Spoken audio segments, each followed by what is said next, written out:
ಇವತ್ತು ಸ್ಕ್ರೀನ್ ಮೇಲೆ ನೋಡ್ತಿರುವಂತ ವ್ಯಕ್ತಿ ICU ವಾರ್ಡ್ ನಲ್ಲಿ ಡಾಕ್ಟರ್ ಟೈಮ್ ಕೊಟ್ಟಿದ್ರು, ಹೋಗಿ ನೋಡ್ಕೊಂಡು ಬನ್ನಿ ಅಂತ. ಆದ್ರೆ ಪರಲೋಕದ ಯೇಸು ಸ್ವಾಮಿ ನುಡಿದಂತ ವಾಕ್ಯದೊಂದಿಗೆ ನಾವೊಂದು ಯೇಸುವಿನಲ್ಲಿ ನಂಬಿಕೆ ಇಟ್ಟು ಪ್ರಾರ್ಥನೆ ಮಾಡಿದ್ವಿ. ಸಿಲ್ವೆಸ್ಟರ್ ಸಿಕ್ವೇರ್ ನಾವು ಮಾತನಾಡ್ತೇವೆ in the name of Jesus.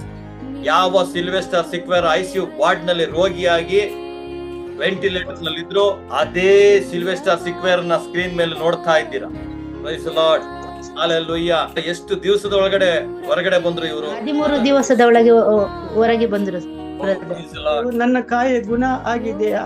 ಇದರಲ್ಲಿ ನನಗೆ ಖುಷಿಯಿಂದ ಕಣ್ಣಲ್ಲಿ ನೀರು ಬರ್ತದೆ, ಕೂಗಲಿಕ್ಕೆ ಬರ್ತದೆ.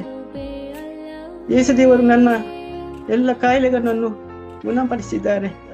ಯೇಸು ಸ್ವಾಮಿ ಇದ್ದಾರಾ? ಯೇಸು ನನ್ನ ಸಂಗಡ ಇದ್ದಾರೆ. ನೀವು ಪ್ರಾರ್ಥನೆ ಮಾಡಿದಿರಲ್ಲ ನನಗೋಸ್ಕರ. ನಿಮ್ಮ ಒಳಗಡೆಗೆ ಯೇಸು ಸ್ವಾಮಿ ಜೀವಿಸ್ತಾ ಇದ್ದಾರೆ. ಇವತ್ತಿನಿಂದ ನೀವು ಪ್ರಾಣ ಇರೋವರೆಗೂ, ಕೊನೆ ಉಸಿರು ಇರೋವರೆಗೂ ಯೇಸುವಿನ ಸಾಕ್ಷಿಯಾಗಿ ಜೀವಿಸಬೇಕು. ನಿಮಗೆ ಒಂದು ಹೊಸ ಜೀವವನ್ನ ದೇವರು ನೀಡಿದ್ದಾರೆ. ಬ್ರದರ್, ನಿಮ್ಮ ಪ್ರಾರ್ಥನೆಯಿಂದ, ದೇವರ ದಯೆಯಿಂದ ಗುಣವಾಗಿ ಬಂದಿದ್ದಾರೆ. Thank you Jesus. Praise the lord. ಅದ್ಭುತವಾದ ಸಾಕ್ಷಿ.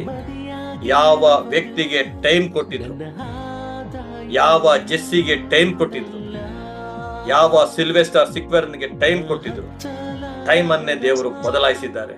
ಅದೇ ಸಿಲ್ವೆಸ್ಟರ್ ಸಿಕ್ವೇರ ಕೇವಲ 13 ದಿವಸದ ಒಳಗಡೆಗೆ ನಮ್ ಜೊತೆಲಿ ಮಾತನಾಡ್ತಾ ಇದ್ದಾರೆ. ಅಂದ್ರೆ ಯಾವ ಮನೆಯಲ್ಲಿ ದುಃಖದ ವಾತಾವರಣ ಇರಬೇಕಾಗಿತ್ತು, ಆ ಮನೆಯಲ್ಲಿ ಸಂತೋಷದ ವಾತಾವರಣ. ಅದಕ್ಕೆ ದೇವರ ವಾಕ್ಯ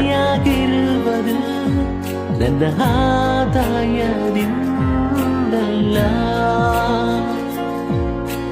ಹಚ್ಚಲಾಗದ ಸ್ಥಾನ